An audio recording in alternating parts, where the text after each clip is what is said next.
this is absolute shambles. We haven't recorded in a year, and we got a new host. Hello.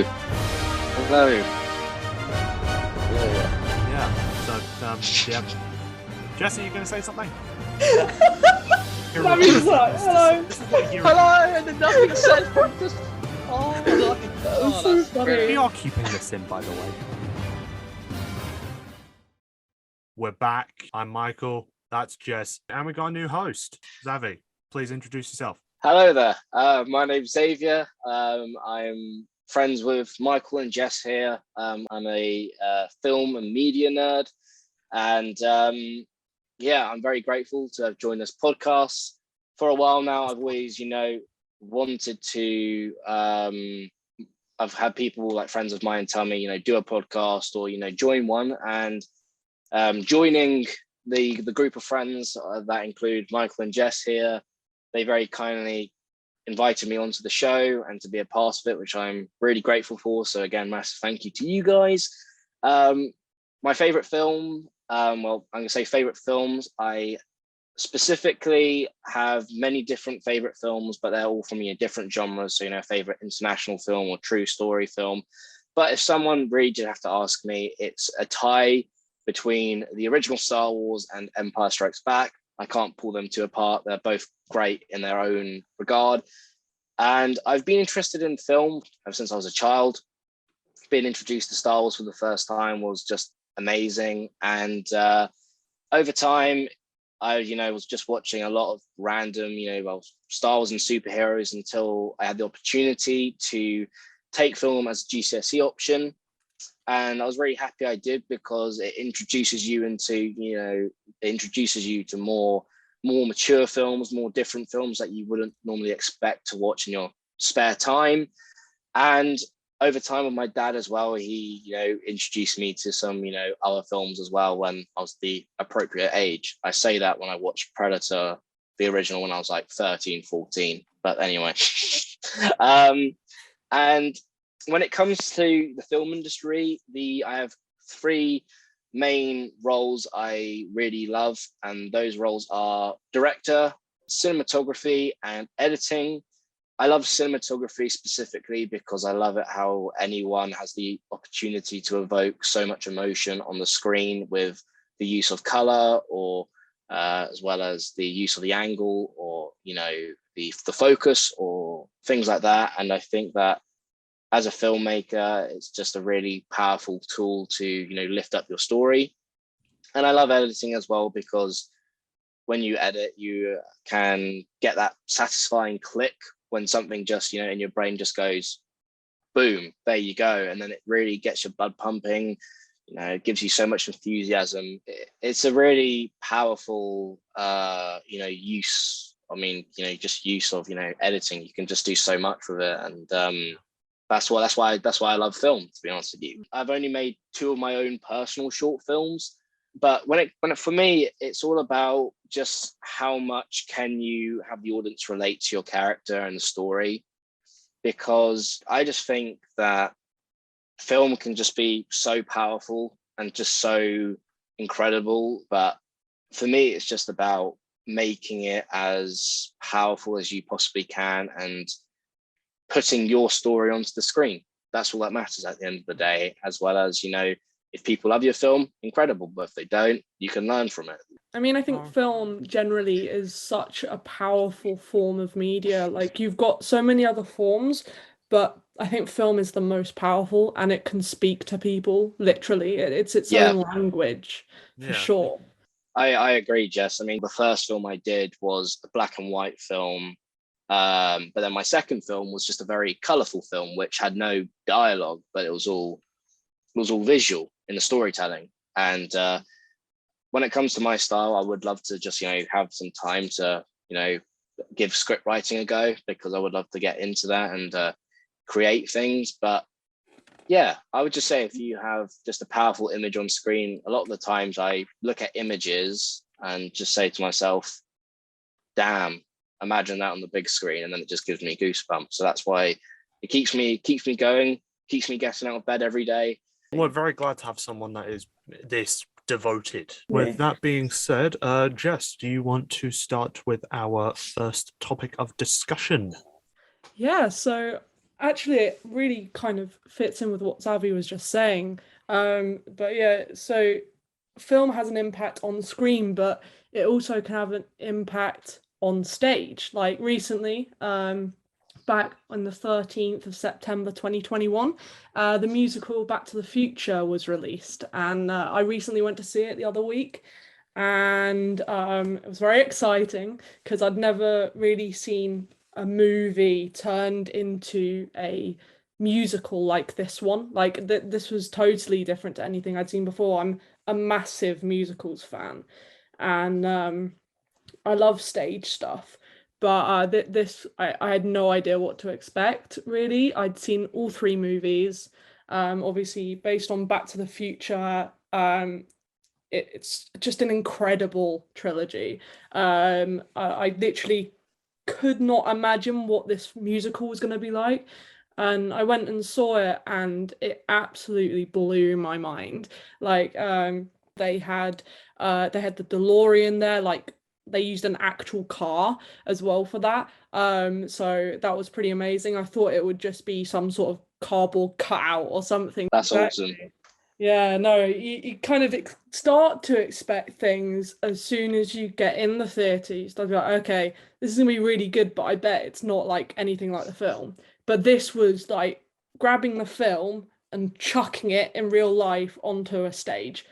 It was amazing, and there were other film references in there which were really cool. Just by the way, guys, there's a lot of spoilers here, so if you haven't seen the musical and want to, go see it. But yeah, no, it was a very, very good musical, and at the end, spoilers again, at the end it was, I think the end was the best bit, because at the end the wheels themselves on this car went flat like the hovering wheels from the film, and the car basically sped up really suddenly and came out into the audience, and it went over the top of the audience with the whole stage. They'd obviously turned off all the lights and had a black background, so you couldn't see anything on stage. So that makes me think, how did they do this?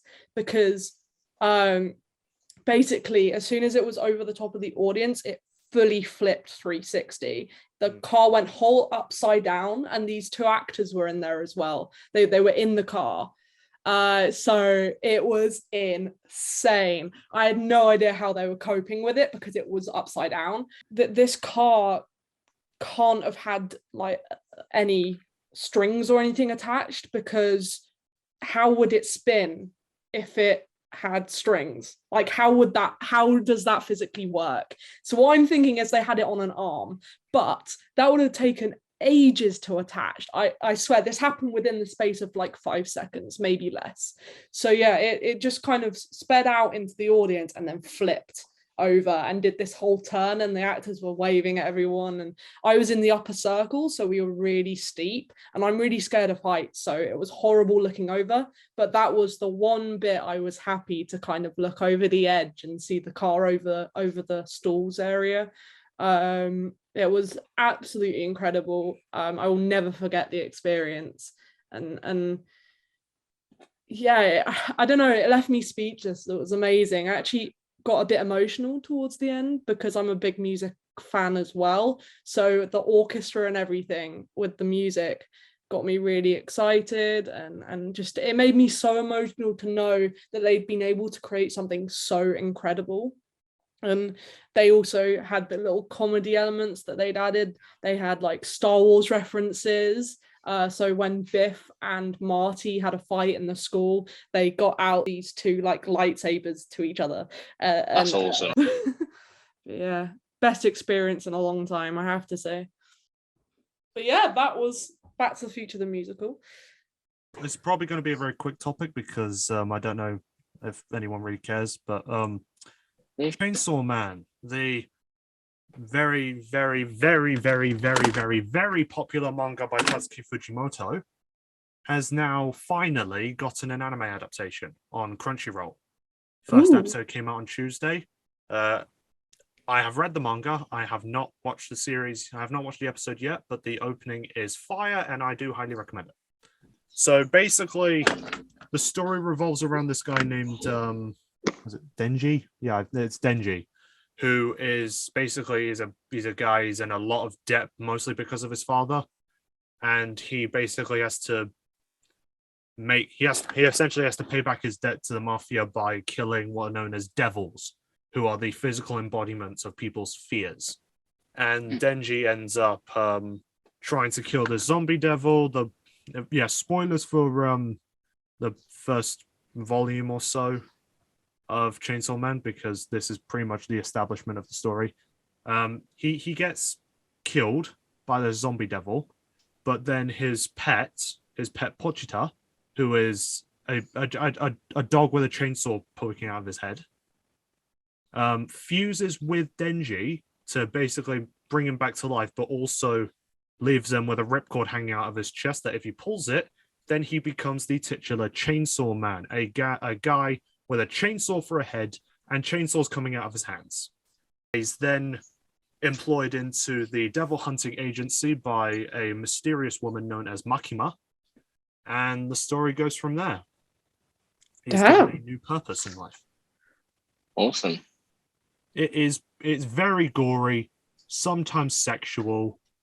Support the official release on Crunchyroll unless you can't afford it. Sounds very cool. Yes, well, thank you very much, Mike. I mean, well, first of all, that sounds very interesting, and I would expect it to be very gory because it does have a chainsaw, and anything with a chainsaw, I would expect to be gory. But that does sound very interesting.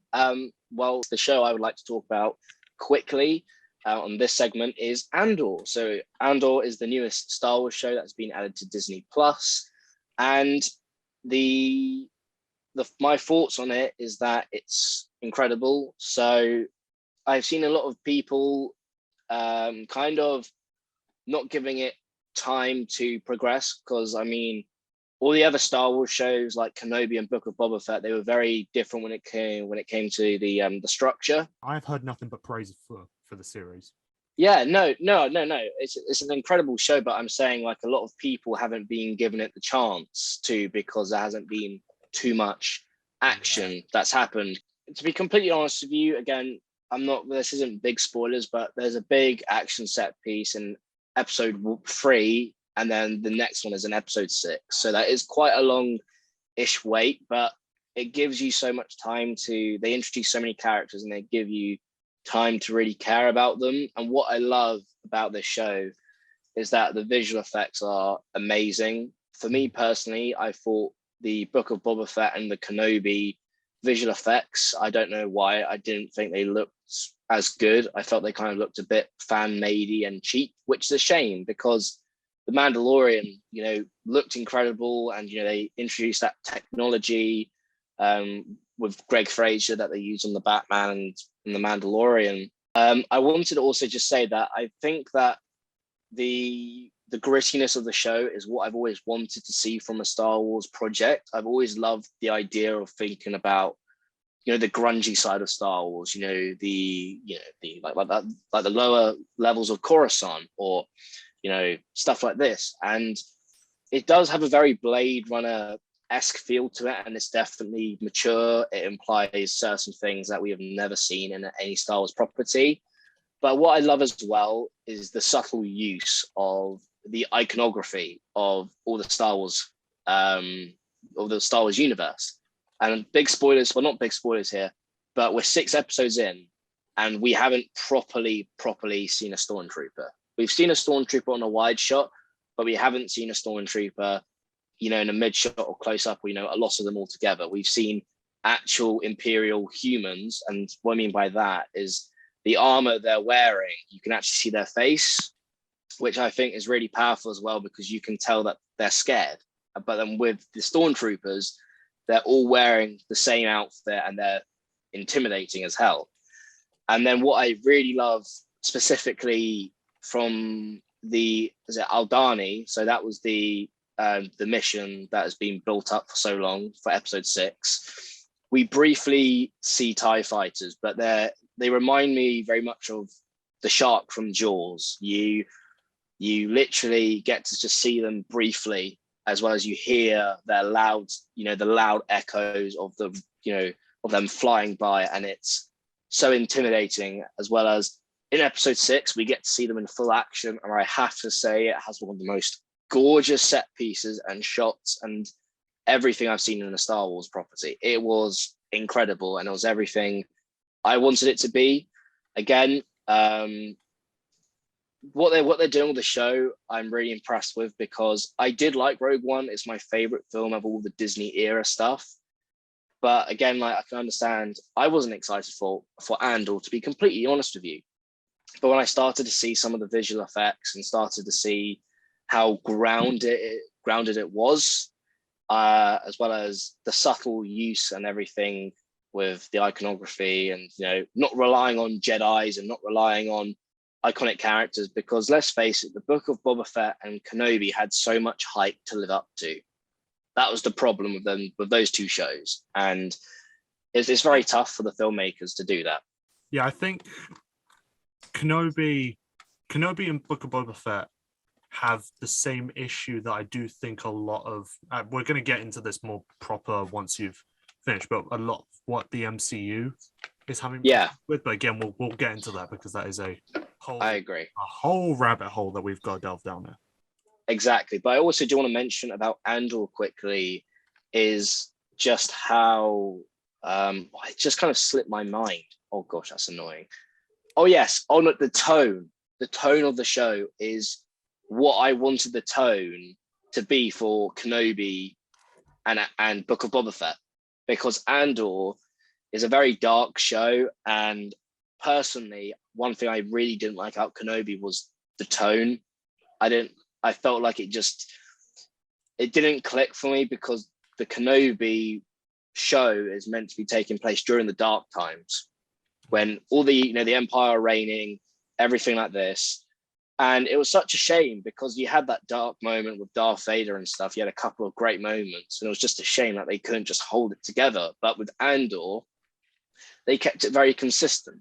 And that's what I really do appreciate. And that's what I love to see as a filmmaker, is having a consistent tone and really making you feel for these characters. And yeah, so I would definitely say to anyone watching this podcast and listening right now, if you haven't given Andor a go yet, please do, because it will gradually pick up more. So that's my thoughts on Andor. I do think it has potential to be better than The Mandalorian.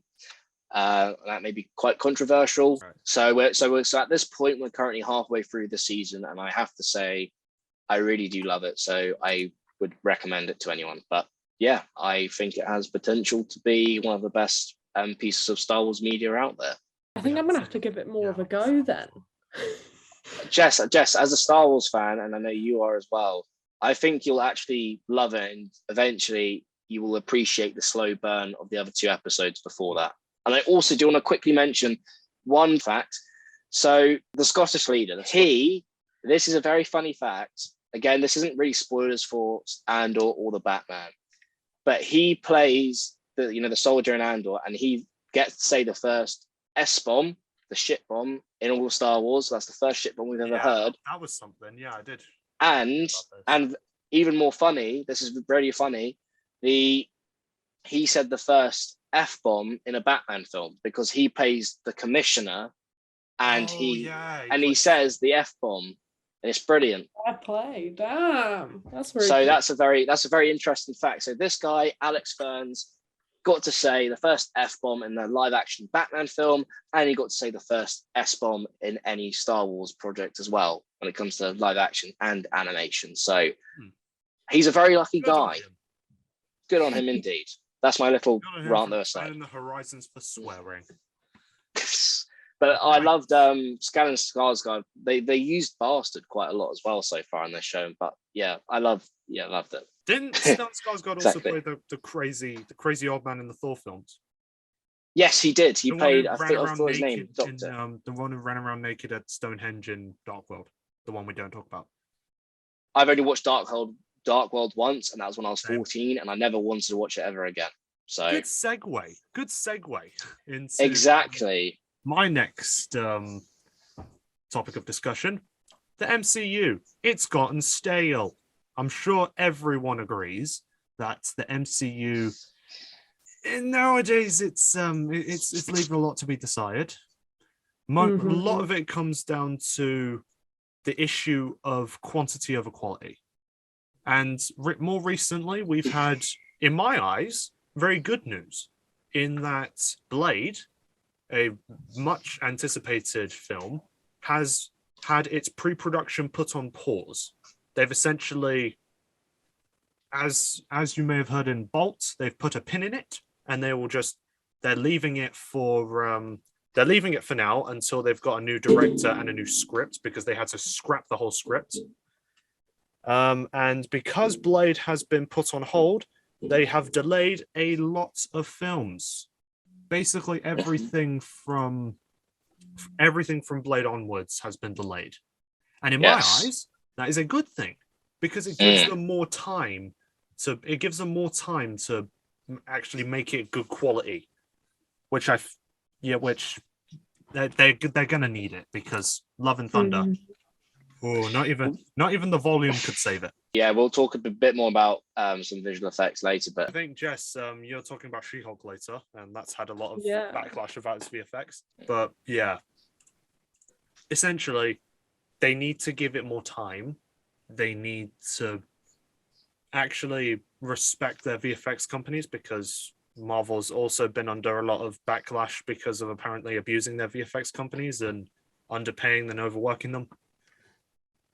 And let's. On that note, Jess, you've got some stuff to talk about She-Hulk. I mean, yeah, before I go on to She-Hulk, though, I think with Marvel, it's a difficult one, because they do have good ideas. Obviously, they've made some incredible films in the past, but they stick with them for too long. They stick with things too long, and then drag it on, and then give it a series, and then drag it on even further. Controversial opinion. I think Disney Plus is the worst thing to happen to the MCU. Oh yeah. It's given them. It's open the Marvel doors. Studios an excuse to essentially just keep chugging out product after product. Because nowadays we've got like 3 Marvel films a year and 3 Disney Plus series a year. Oh yeah. And Ant-Man, Quantumania, and Secret Invasion will mark the beginning of Phase 5. Yeah. Yeah. So no, there's a lot coming, definitely. But yeah, no, She-Hulk just ended. Just had the Spoilers for finale. She-Hulk finale, by the way. Go watch it. Yes, very good. I do recommend the Plus. series. Definitely. If the VFX makes you want to puke. It does get better. Yeah, no. It does get better. That's Marvel all over now, though, with the VFX. But yeah, no, good series, really good series. I think it's a really powerful one for women all over the world. I think it's given like quite a bit of an impact with the female main character. So yeah, no, it was released on the 18th of August this year. Quite exciting for everyone interested in female characters in the MCU. Released on Disney Plus, and then it finished on the 13th of October. Last Thursday, yeah. But yeah, no, it's the last TV series of Phase 4. So very exciting that Phase 5 is coming up. And it is, what a way, as Michael said.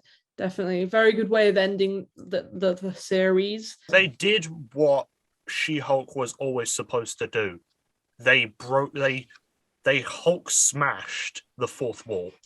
Oh yeah. Breaking the fourth wall was the best thing they could have done. And not even like just talking to the camera. Like, she legit busted through the Disney Plus homepage, went into Assembled, which is a behind the scenes documentary series that I really enjoy, and then came face to face with a robotic version of Kevin Feige.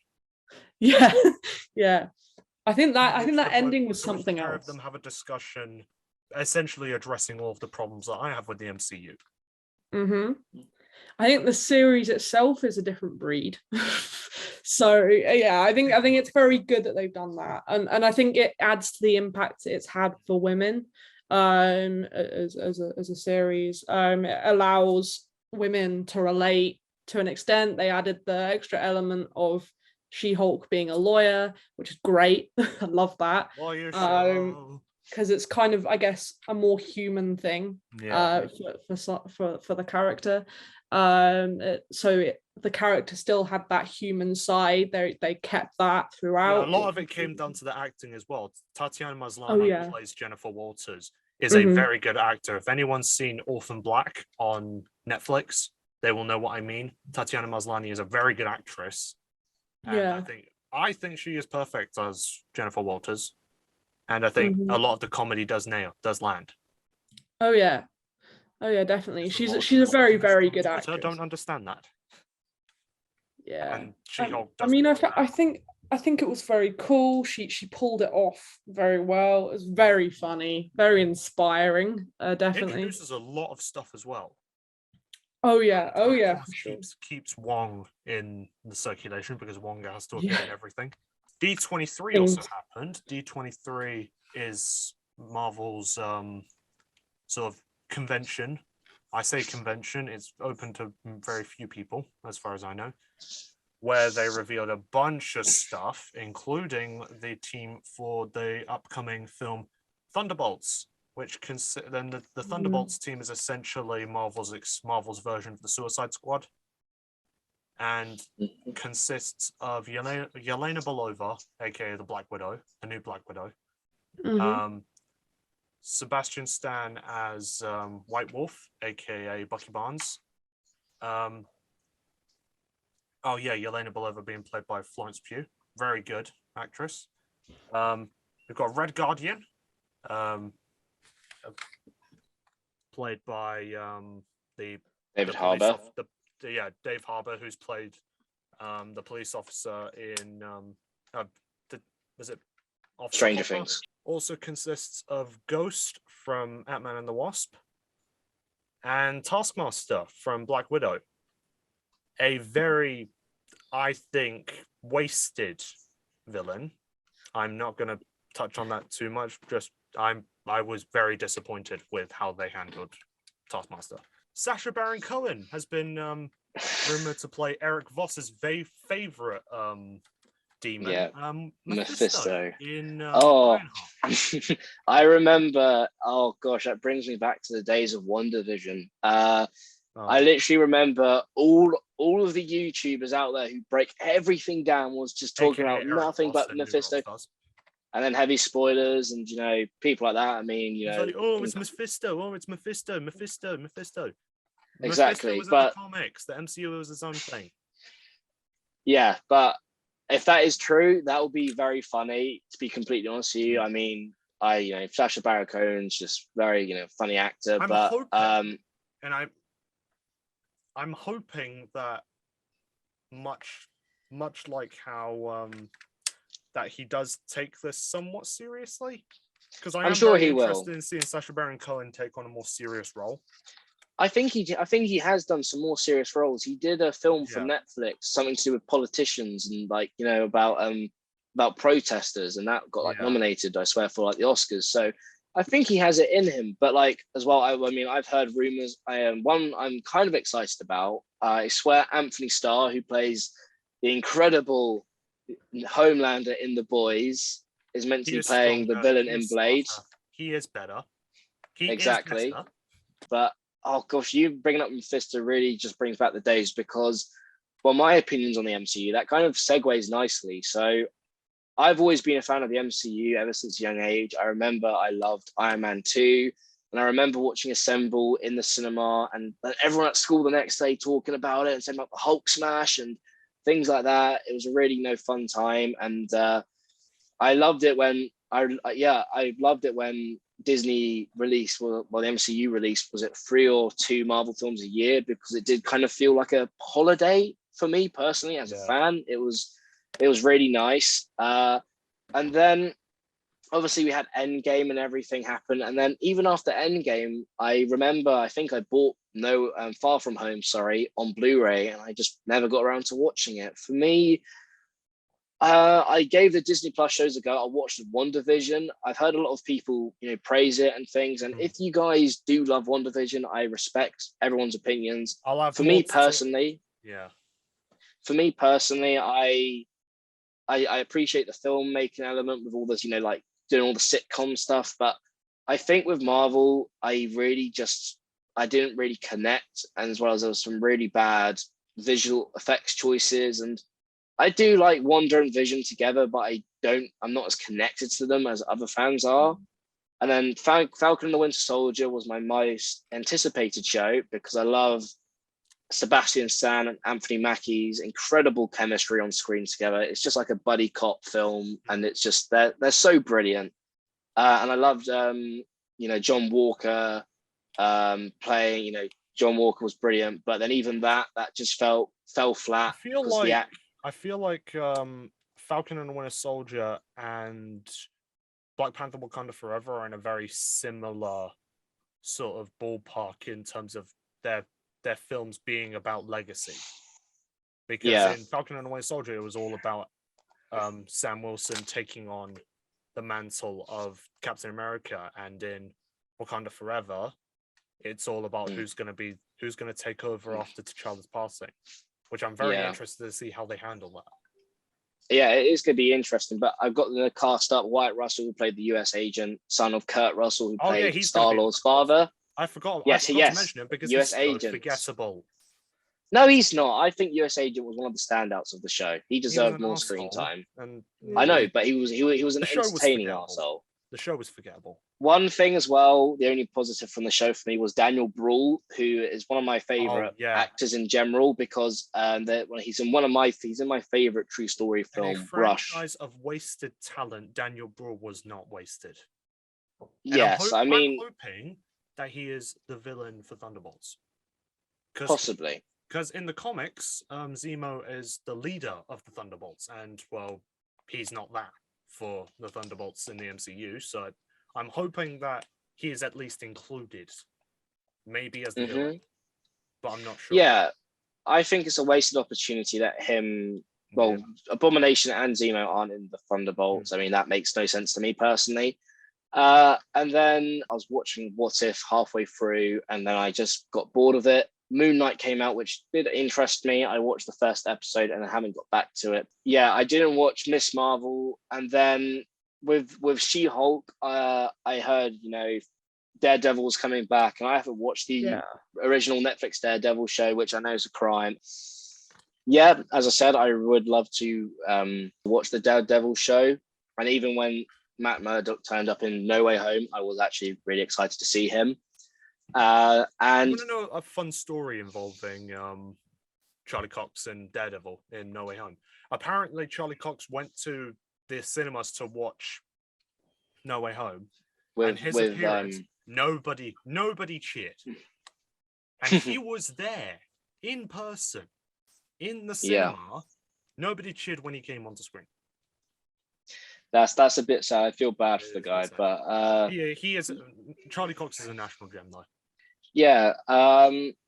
So I was kind of interested with that, and with me, for me to get into shows, I watch people react to them, and I did watch the first episode of She-Hulk, and I'm not gonna lie, I wasn't too impressed. But then over time, watching people react to it, I actually understand that there were some quite dark things in there, and I can understand just why you specifically found it very, I mean, a lot of people would find it relatable when you had, she was dating some really horrible guys, and stuff like that happens in the real world, which was quite dark, to be completely honest with you. And does get very, very dark.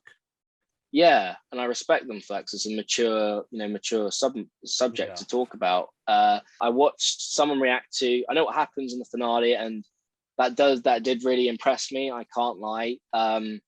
With the whole breaking the fourth wall and the Kevin Feige thing, I thought was very funny. And even at one point, they mentioned the visual effects team working on Black Panther: Wakanda Forever, because they used a bit of a Black Panther theme, which was really funny. It was, Kevin mentioning that they had to cut the VFX budget for She-Hulk to move on to Wakanda Forever.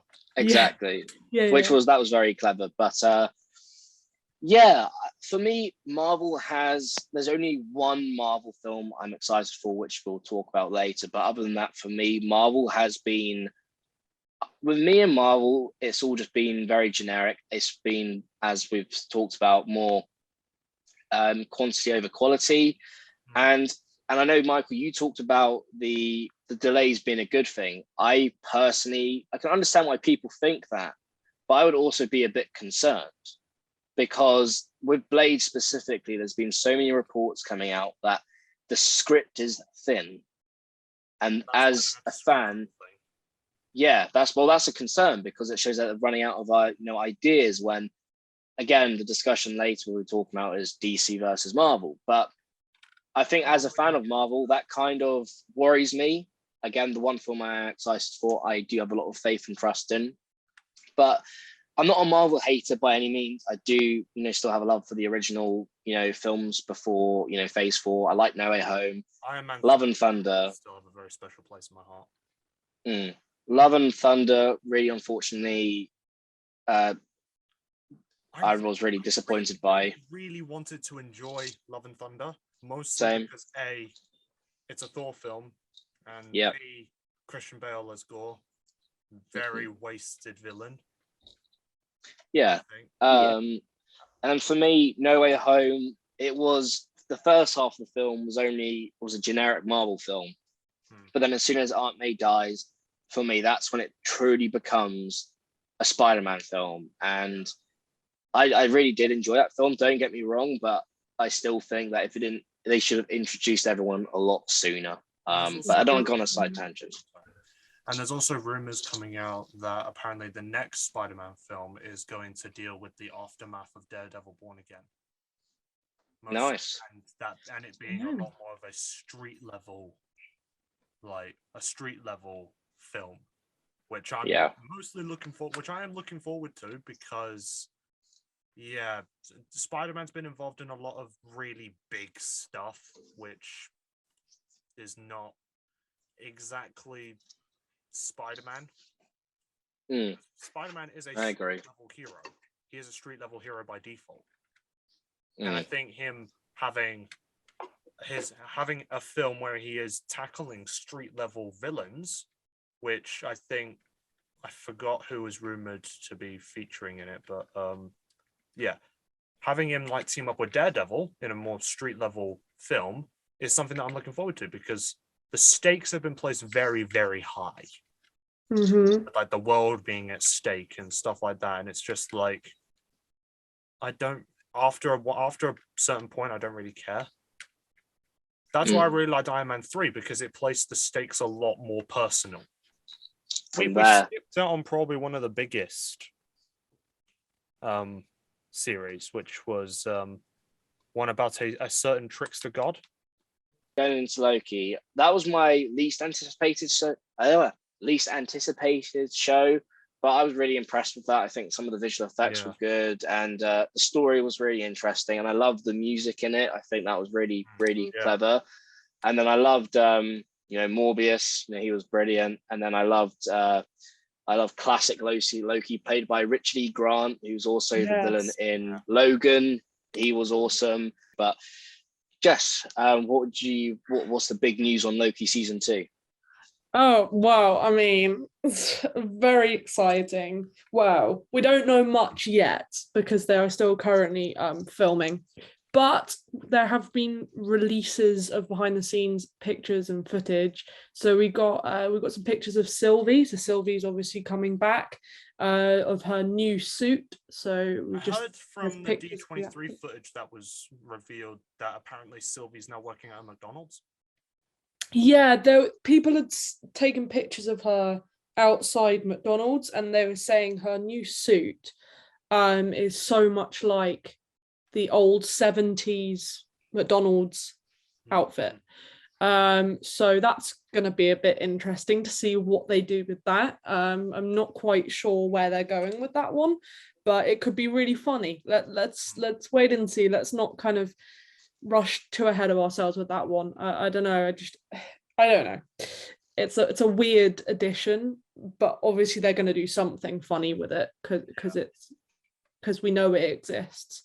There isn't a release date yet, but we know specifically it's coming out in summer 2023. So it's going to be a bloody good summer because there's going to be Loki season 2, and I literally cannot wait for it to come out because Loki season 1 was incredible. One of my favorite MCU series. Absolutely love Loki. Very funny. They're also filming Ironheart, and they released, and some behind the scenes, well, leaks have been revealed to reveal her Mark III suit, because Wakanda Forever has been the worst kept secret in the entire MCU. I think even more than No Way Home. And also revealed the villain, which linking back to our talk about Mephisto, is a villain known as the Hood, played by Anthony Ramos, who is a criminal who steals an enchanted cape and boots and works with Mephisto to gain magic, sorcery powers and stuff like that. And from what we've heard, Ironheart's definitely going to be a series that focuses on technology versus magic, and which one is better. Interesting. Yeah.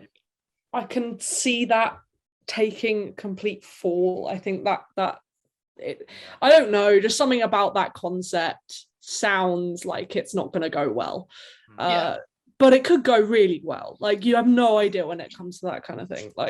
No idea how well they're going to pull it off. It depends on what they do with Ironheart in Wakanda Forever.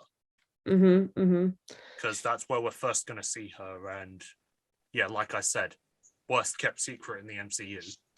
Yeah. Even since the beginning. Talking about Wakanda Forever, I've seen a couple of interesting I do think we should be treading lightly with topics. What we say about Wakanda Forever, because Jess, you mentioned that you don't watch trailers, do you? No, I'm not talking about the trailers. I'm talking about some big, bold comments from the producer, one of the Marvel producers, and then a lot of people. I want to just quickly discuss some of the filmmaking elements as well, because with me and Black Panther, I've always loved Black Panther. I watched him. I remember seeing him the first time, and there was this Avengers Assemble TV show, and I really loved him in that. He was such a cool character. And I love Chadwick Boseman, rest in peace. He was incredible, and I loved his role in Civil War.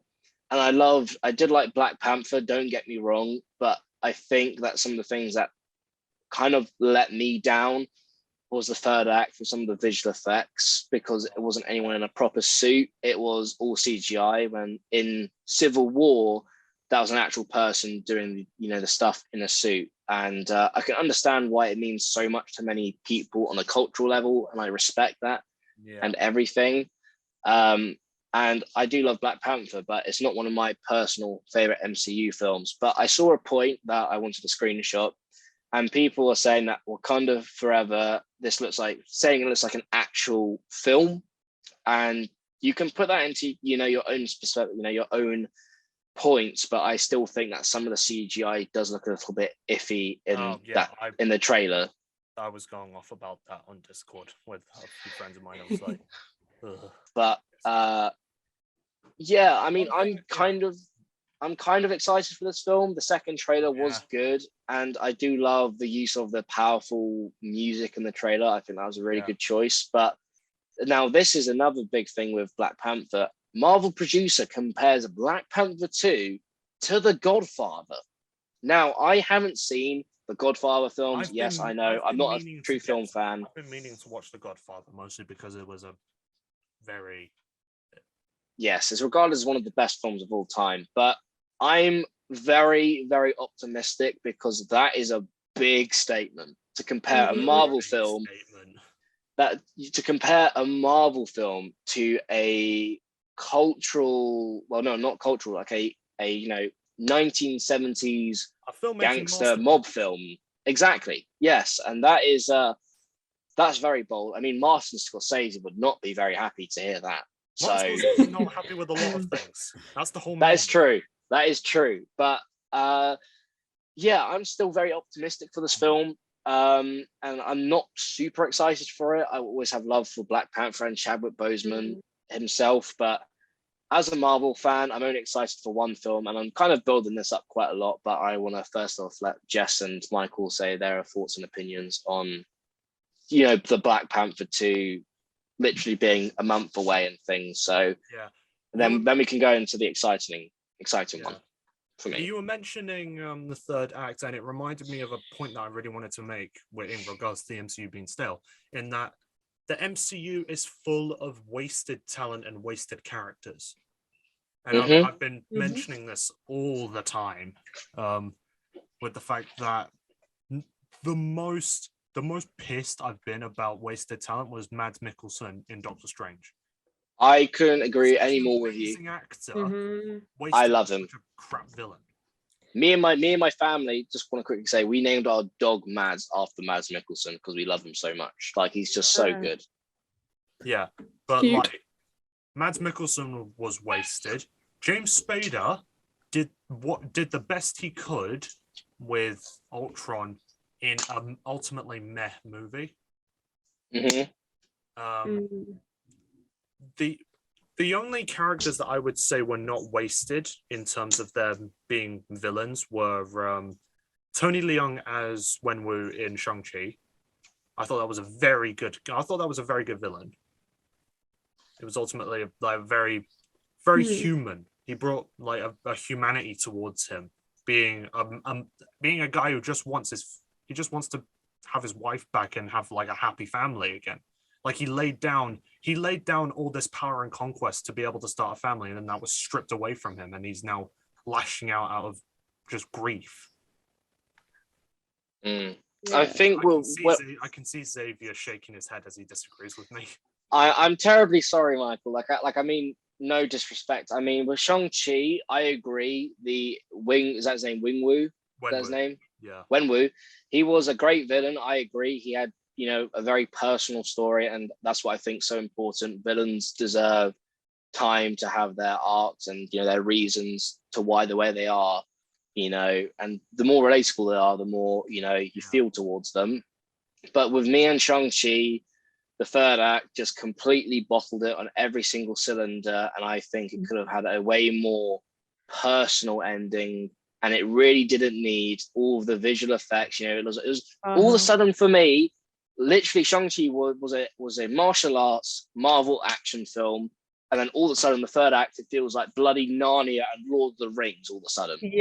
Literally, it's just like all this and that. When when we see the dragon in the trailer, I thought, okay, he's gonna go to the dragon for advice, which I think was quite cool. But then there's these soul-sucking motherfuckers who just come out of nowhere, out of this massive door, where it's just like, I would have preferred if there was just no one behind the door, and I just would have just preferred a more personal ending. He didn't need to die and sacrifice himself.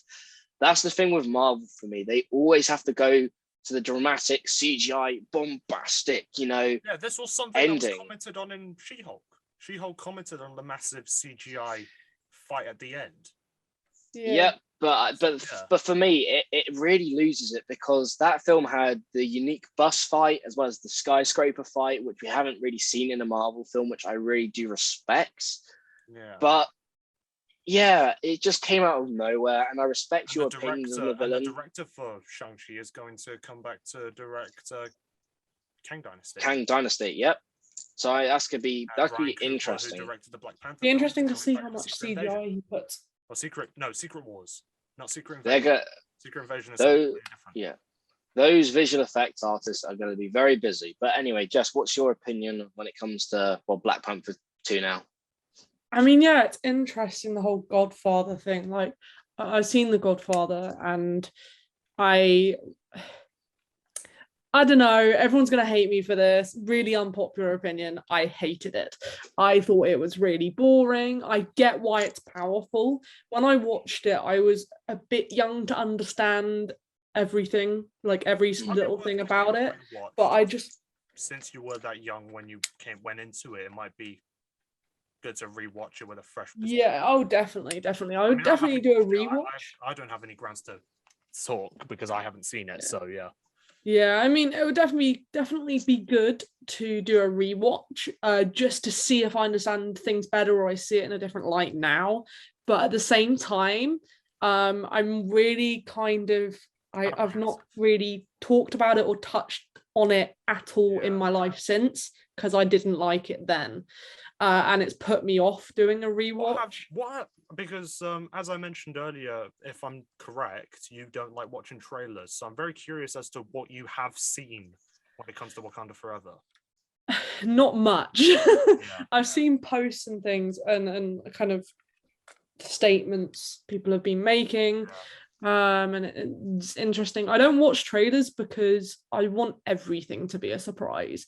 Yeah, I know fair enough. spoilers aren't included much in trailers. Well, I mean, mostly not at all. with the But with the Wakanda Forever trailer, I think they did do a reveal that I was unhappy was featured in the trailer. yeah, They did too. Yeah, there's been so many trailers I've seen that The have two just worst-kept ruined secrets the of the entire film. Yeah, so it's put me off trailers, and I that's why I don't watch them, and I think I enjoy.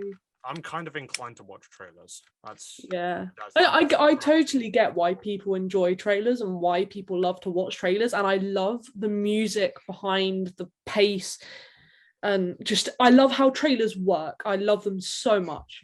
But at the same time, I hate them because there's so many ways it can spoil a story and it gives too many hints. And I just want to enjoy a film as soon as it comes out for what it is, not having anything in my mind that I know about the film already. I don't like spoilers and I don't like trailers. When it comes to trailers, if it's a Marvel film, it puts me off. But when it's like, for example, I watched the trailers for Amsterdam, which is a film that came out recently with Christian Bale, Margot Robbie, and John David Washington. That really intrigued me. And furthermore, a film coming out in January called Babylon with Brad Pitt and Margot Robbie. That's also really intrigued me. Yeah. So I feel like I'm gravitating more towards like these smaller one-off films rather than the MCU being this like massive spider's web of a interconnected exploding universe. The thing I just kind of like with trailers and that and just things like when it comes to films generally, not just the MCU, I think there's been so many times I've seen a trailer at the cinema, which is the only time I'll watch a trailer if it's in the cinema because they show a lot. And I've gone, oh, that film looks really good. So I've written it down and I've gone to watch it and it's terrible. And I've not yet watched a trailer at cinema and from that watched the film and loved it.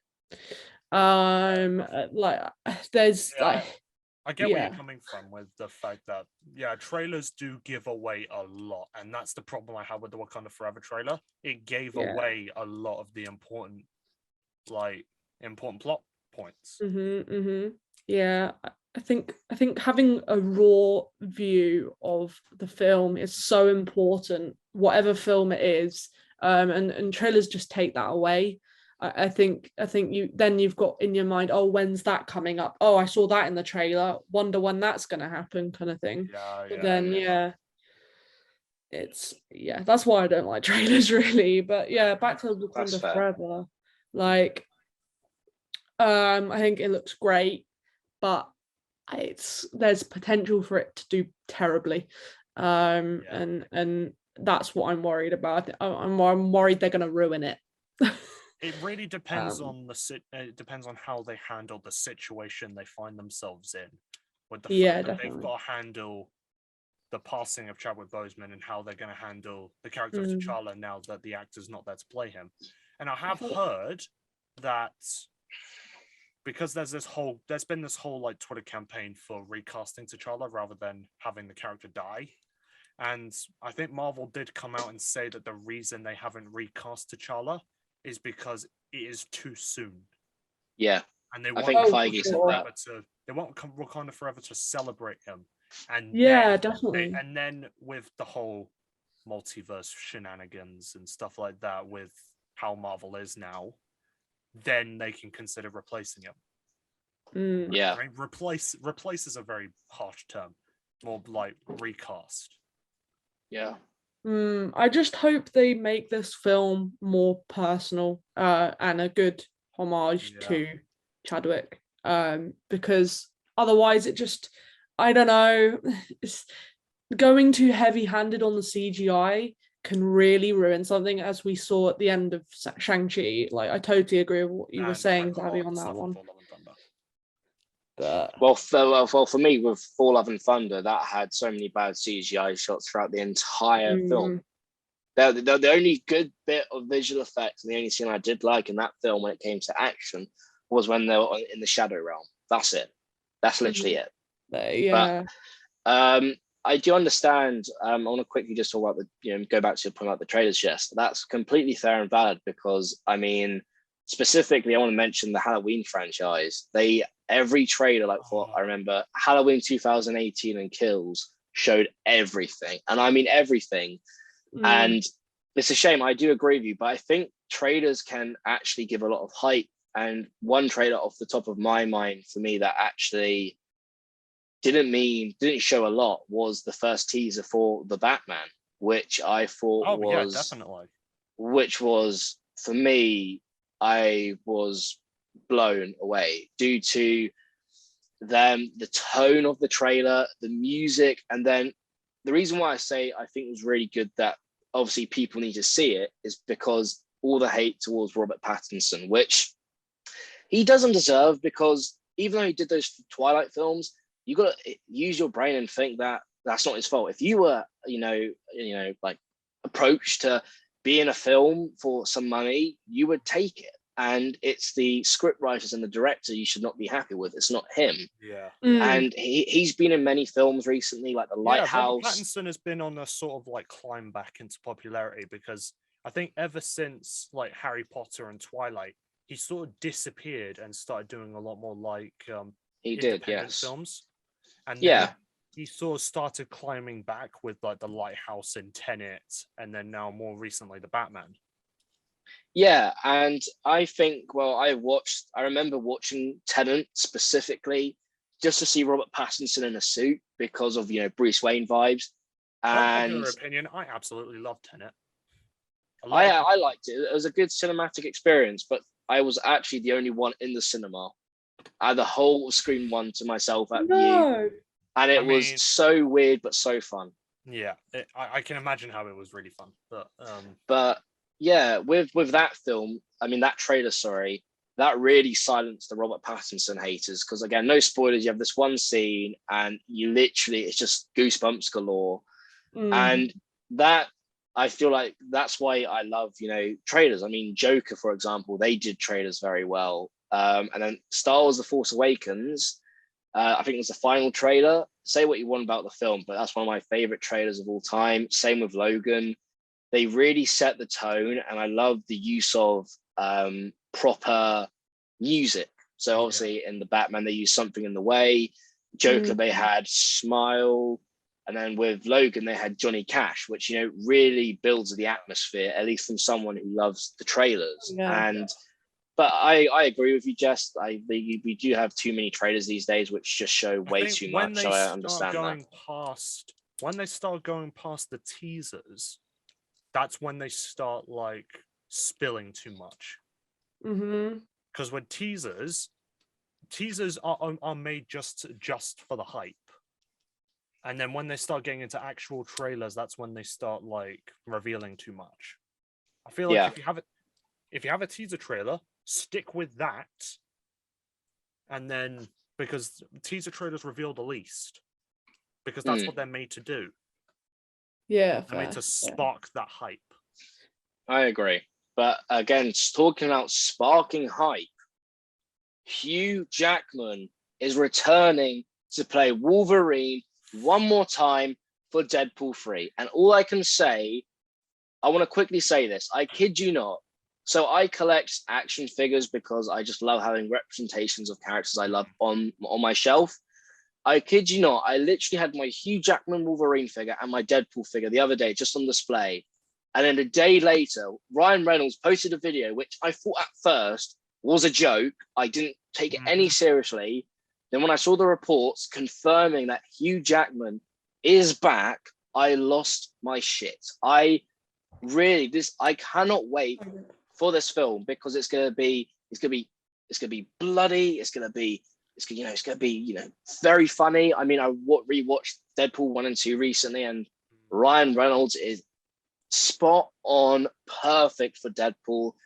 And I'm so glad that Hugh Jackman's coming back for one more time. And I've got an unpopular. Xavi, you're probably going to hate me for this. I'm not going to hate you. Hate is a very strong word, Michael. It's a very strong word. I am not exact. I think Deadpool 3 is spelling bad news for me because it details exactly what I think another issue with the MCU is its reliance on nostalgia. I can understand that a little bit. The main marketing point that they're using for Deadpool 3 at the moment is the fact that, oh yeah, Hugh Jackman's coming back as Wolverine. Like they're solely relying on nostalgia to. I understand where you're coming from, Michael, but I have to disagree with you at the same time, because I think looking at just the whole Deadpool journey, Ryan Reynolds was fighting 9 years to get Deadpool 1 made, and it was amazing. Deadpool 2 was good. It wasn't as good as the first one, but I still, really enjoyed it. And I think realistically, Michael, to be honest with you, like, I understand where you're coming from, but this film, again, because, well, I know Blade will be released before it, but it'll be an R rating. So for us, it'll be a 15 in the UK. But I think as well, there's a story to tell. 18s were R rated. No. That's NC-17 is 18 rated in the UK for us. Right. Okay. But I think that the reason why I say there's a story there is because they, I think ages ago, Ryan Reynolds has been just talking about on Twitter sometimes, he's had the idea of having a buddy cop film with the Wolverine and Deadpool. And I think, to be honest with you, Michael, yes, they're using nostalgia, but they're only using it once. And I think that, like No Way Home, they used Toby and Andrew really well to effect. And I think if they could do it in No Way Home, which I think did feel very MCU-ish in the first half of the film, Deadpool and Wolverine together again will feel very different, because if you think about it, just like in the nicest way possible, just look at, well, not the nice way possible, look at Ryan Reynolds and Hugh Jackman's chemistry on and off the screen. It is undescribable. You mentioned it. I get where you're coming from.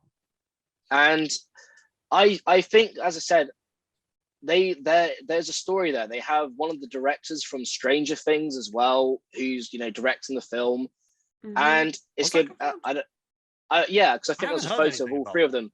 Well, there was a photo of all three of them at the end of the teasers, but I genuinely think there is a story there to tell, and he's coming back from one last time. I don't think it's taken away from Logan, which I've only watched once because I thought it was a very dark, hitting film. Ryan Reynolds has stated throughout that teaser that this is going to be Deadpool's way of getting his way into the MCU.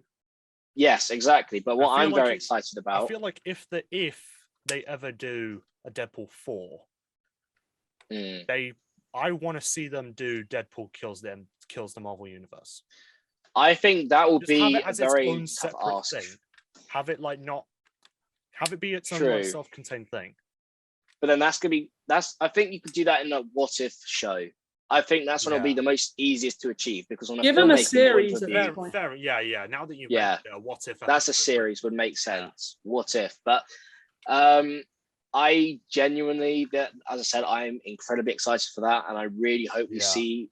I really hope we see Hugh Jackman in the classic blue and yellow with black striped suit, and it's just, I just love Ryan Reynolds and Hugh Jackman so much, because there's been videos recently of fans going up to Hugh Jackman saying, "Oh, what do you feel about come back as Wolverine?" He said, "Oh, it's bloody brilliant. He's really into it, and he's going back to the gym." Like, how can you not be excited for this film? Like, we've all pictured this on our head, and even better, if you've watched Deadpool 2, the Deadpool 2 post-credit scene has actually really aged well, because in Deadpool 2, at the post-credit scene, when he sees X-Men Origins Wolverine, he says, "Your friend Wade is going to come to ask you to do another film, and you must say yes." And here we are. It's quite mental, and it's very exciting. So it's been pushed back from September 6th, 2024 to November 2024, and that's a month after Joker 2, which is going to be 2 months of awesomeness for me. So yeah, Jess, what's your opinion on? Yeah, my opinion on this is hell yeah. I love Deadpool. Deadpool's one of my favorite few movies. Couple of movies, sorry. It's it speaks for itself at this point. It's so exciting. Honestly, it's going to be brilliant. The chemistry is amazing, which is going to make the on-screen appearances a lot more exciting and a lot more just realistic. I think it will speak to the audience more than anything else. It helps that Ryan Reynolds and Hugh Jackman have that off-screen chemistry as well. For sure. Oh yeah. Sort of making that bond a lot more believable. But I think my main concern going into Deadpool 3 is the fact that because Ryan Reynolds has said, oh yeah, this is going to be how Deadpool enters the MCU, I don't want Deadpool to be shackled by it. By having his... I don't think he will be. Ryan Reynolds wouldn't let that happen, and I think Kevin Feige understands that. You know, like realistically, the fans want to have a 15 rated or an R rated Deadpool film, buddy cop, Deadpool and Wolverine all together. And I think Deadpool, again, I understand where you're coming from, Michael, because again, this is two very different age ratings. We have 15 and 12 blending in together. So we're not going to have Deadpool turn up in a Spider-Man film that's a 12 and for him to say, oh my gosh, you jizz out your arms or something. Like, you're not going to have that or something like that. So maybe Secret Wars. Yeah. Maybe we'll see, but I can see, you know, Michael, your point with the Avengers killing or him killing the MCU would definitely be a what if episode. I could see that 100%. That'll be the easiest to do. Season 2. I mean, either a what if episode or its own series on Disney Plus, and I think if they were to do that, they've got to do it well, or they will ruin Deadpool. I think they've got to keep their heads straight and keep themselves grounded to create a series for Deadpool. I think they've got to just not interfere with like loads of CGI and stuff because that would ruin it. I think they keep it grounded, keep it kind of really funny as it is, and just I agree with Jess's point when it comes to CGI and things, because Deadpool 1 has, you know, good CGI, but I think with Deadpool 2 there's some bits with, you know, Juggernaut and things that look a bit like and I know they joke about it and they say massive CGI fight. I just think back to X-Men: The Last Stand. With Vinnie Jones. Xavi, you were mentioning Joker earlier. Yes, I am. I was into my next absolute ramble. Warner Brothers, what the hell are they doing? Warner Brothers is an absolute catastrophe at the moment. And I'm going to start this by detailing what I call their $4 million disaster, or literal fire, in that Batgirl, $4 million. It was going to have Brendan Fraser as Firefly. It was going to be amazing. It was going to have Michael Keaton back as Batman. Yep. Footage got deleted. It did. Footage got deleted. Everything was scrapped, all for a frigging tax write-off. I think that really upset me, because even though it was meant to be a small-scale film, and, you know, apparently it wasn't a grand scale, but for someone who... Michael Keaton Batman was one of the first Batmans I ever watched, and I love his Batman. And it was really cool because, like the Batman, the actual, you know, the new Robert Pattinson, the Batman, they filmed a lot in Glasgow because of the Gothic architecture. Jameson, you know, the actor who plays him, bloody... J.K. Simmons. Oh, his name... J.K. Simmons, that's the guy. Love him. He's playing Commissioner Gordon. Yep. And here's the thing that doesn't make any sense in my head. So Warner Brothers want grand scale films.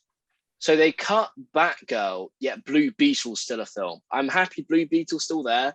But surely, the main thing for me, I get where they're coming from with the grand scale of things, but they cut Batgirl, but they kept the Flash, and I get the Flash is a big scale film, but it had loads and loads of controversy.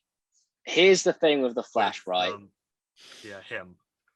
Ezra Miller, okay, he's made some really bad and questionable decisions on Hollywood, and yes, it does affect the film, but I'm still very excited for it. I've heard nothing but good things from this film. See, the good thing Test you're screenings doing have been is- good. The good thing you're doing is separating the art from the artist. That's something Exactly. I'm struggling to do here because of the fact that Ezra Miller has been through so much shit.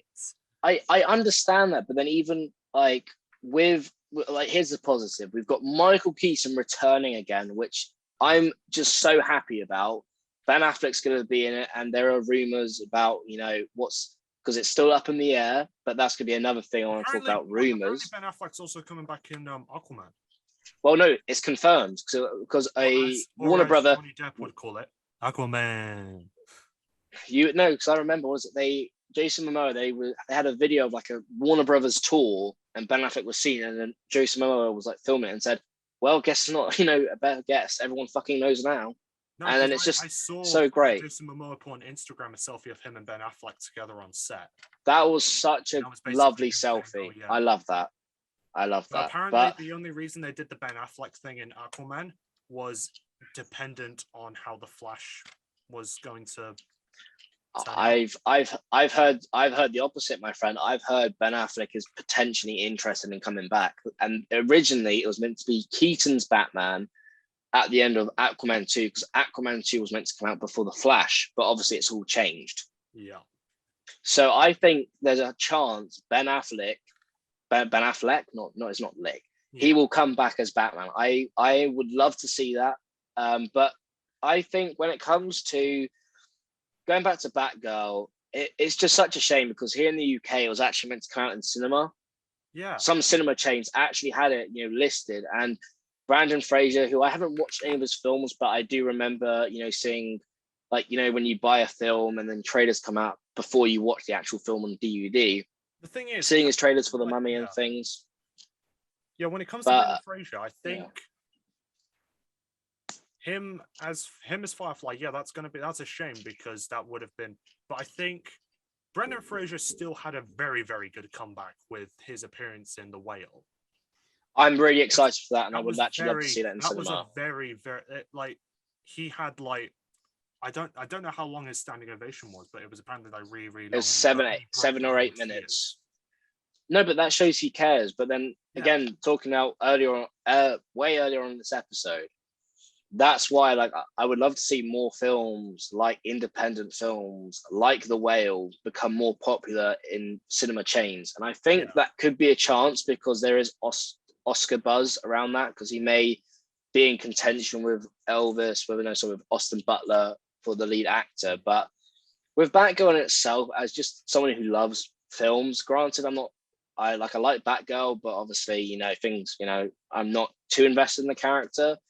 I would have still loved to seen it, and seeing Keaton again would have been awesome. I think there was leaks of them having a fight scene with Keaton Batman and things, and it was a shame. The thing is, the crew and the director were pleading with Warner Brothers to at least get that footage, but then they deleted it all. Everything, even it was gone, reduced to atoms, and not even atoms. That is deeply sad, because here's the thing with my opinion on Warner Brothers. They had a very messy start when it came to the Justice League film, which was actually taken over by a Marvel director. I do want to point out, by all these Marvel fans coming at me saying, "Oh, DC tried to copy Marvel." It's because Warner Brothers, brought in the Marvel director Joss Whedon, who did Avengers Assemble. Tosspot Whedon, as I call him. Exactly, and Avengers Age of Ultron, who has a completely different film style to Zack Snyder, and he absolutely obliterated the first Justice League film, which I didn't see in the end. I'm glad I didn't. And then you had Warner Brothers interfering with David Ayer and the Suicide Squad, the first one. I want a David Ayer cut of the Suicide Squad. I would. He deserves it. He deserves it. For me, I'm happy with James Gunn's The Suicide Squad. I'd like that film, but I would love to see, because apparently more Jared Leto is meant to be in there, and I know his Joker wasn't great. No offense to him, it wasn't my favorite Joker Jared ever, been done dirty by Hollywood. He was. He has been, because my parents watched the Dallas Buyers Club, and that's when he wins Best Supporting Actor, and my dad can see him playing the Joker, and he had a small appearance in Zack Snyder's Justice League, which I think is a truly epic film, and one thing I'm happy Warner Brothers did allow to happen. Mhm. But yeah, like Warner Brothers, I think they've learned. I mean, they messed up at the beginning. They've gradually kind of learned, and this whole decision here, granted, has been not great, but the DCEU is still a bit all over the place. The thing I'm happy with Warner Brothers and DC right now, the Batman universe, Matt Reeves has full creativity. When we're getting a Penguin show filming very soon, the Penguin show, Colin Farrell even told us the first opening scene from the show, and that in itself, the Batman universe expanding, and Joker 2 starting to film, I think in next month with Lady Gaga and Joaquin. What I really want them to do with the Batman is keep it as its own separate thing. They are, Yeah, mate. good, Trust me. good. Matt Reeves would not let that happen. He stated in so many interviews that if Warner Brothers was to change anything, he would leave. He said that. He said, "It's my Batman." Out and said that they would give him full creative control. I believe them. I believe them. They've given full creative control to him and Todd Phillips, which I respect. And I think, again, the big rumor, we do have Black Adam coming out literally. When this gets posted, it would have been out now. But even the big rumor with that film, I genuinely think DC are on the way up. Granted, they do have their hits and misses, and they don't release as many things as Marvel. But for me, films like The Batman and Joker and Zack Snyder's 4-hour epic Justice League, those 3 films hit harder for me than the entire MCU. And that's a big statement. Yes, now that you've mentioned Black Adam, a lot of people are coming out saying, "Oh yeah, like Dwayne the Rock Johnson saved the DCEU." Which it's a lot of good word. It is. One thing I'm happy about with The Rock, to be completely honest with you, is that obviously, like in a lot of films, he's played the exact same character. And in Black Adam, I've heard that he actually has some not emotional depth to him, but he actually has some pain in his eyes, and he's very antagonizing. But I'm excited for Pierce Brosnan playing Dr. Fate. Apparently, he's perfect in the film and steals it. He's my favorite James Bond. I love. Again, he's had very rocky films, but GoldenEye was a classic.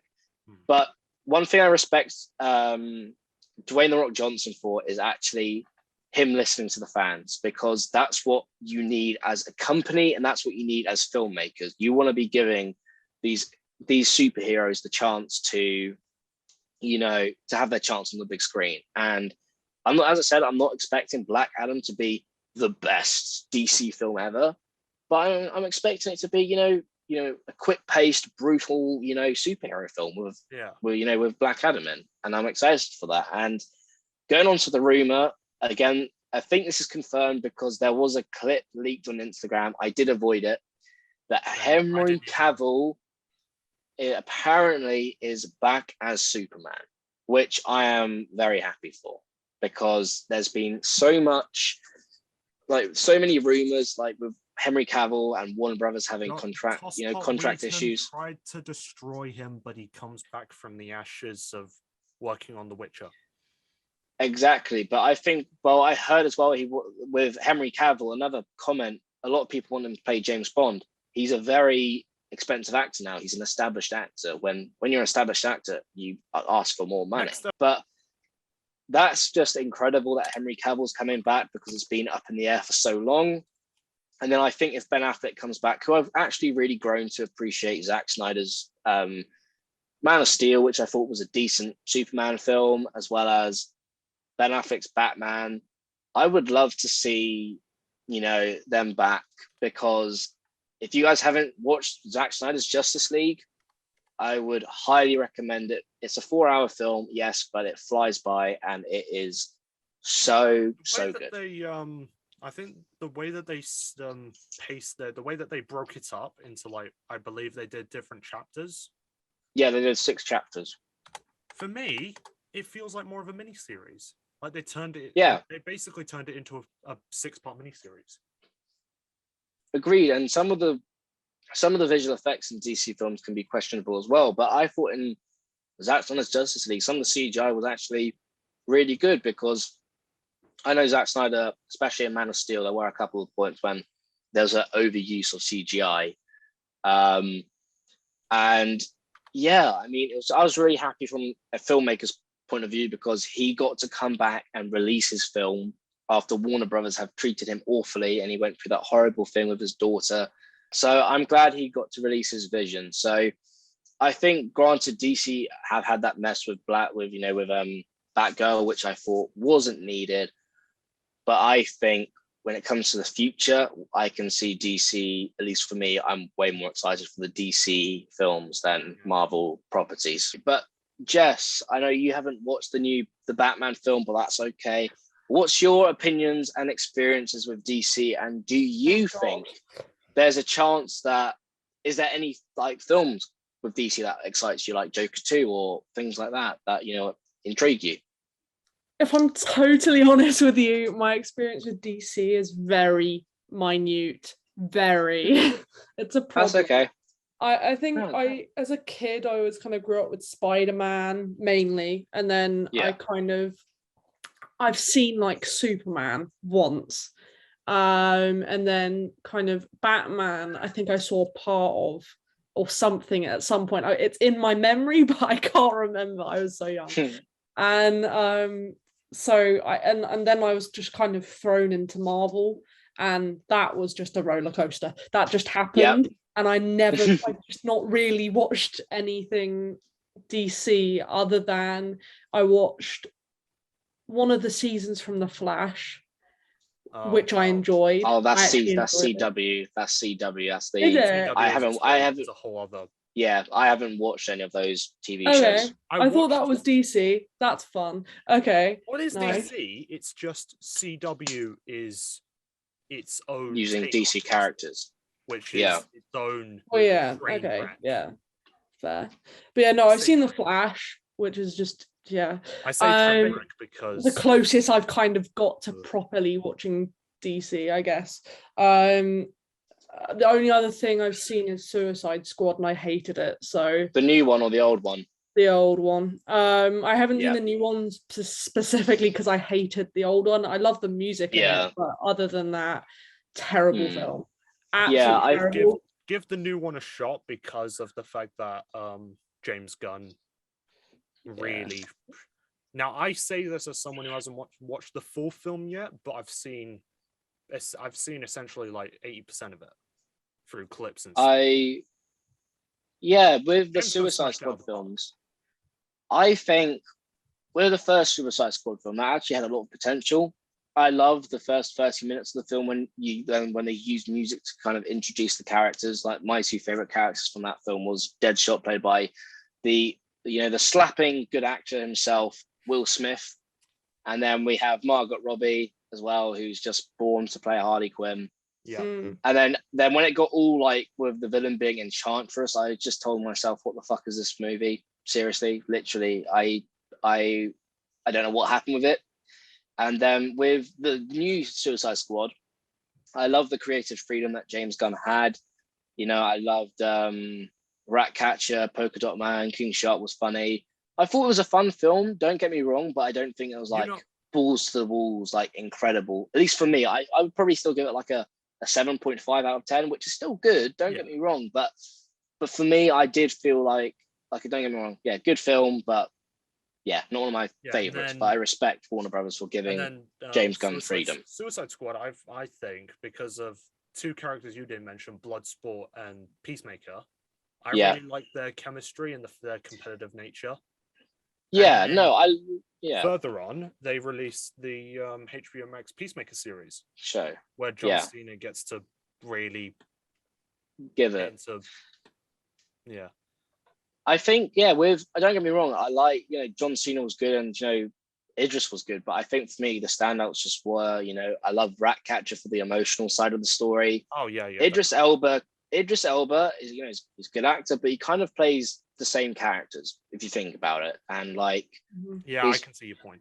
So and that's what I mean. And John Cena, did a decent job and things like that. But I think Polka Dot Man was, really unique and really fun. But yeah, like I still remember the "you see what it is, it's your mom" scene. yeah, that's funny. That is funny. That But that is James Gunn humor. That is the James best Gunn your humor. mom joke that you can pull on anyone. Probably yes, but I think that if Warner Brothers they've made way too many mistakes. But I think they're treading in the correct direction by giving all the creative team and directors and everyone who are working on these projects the full freedom they deserve.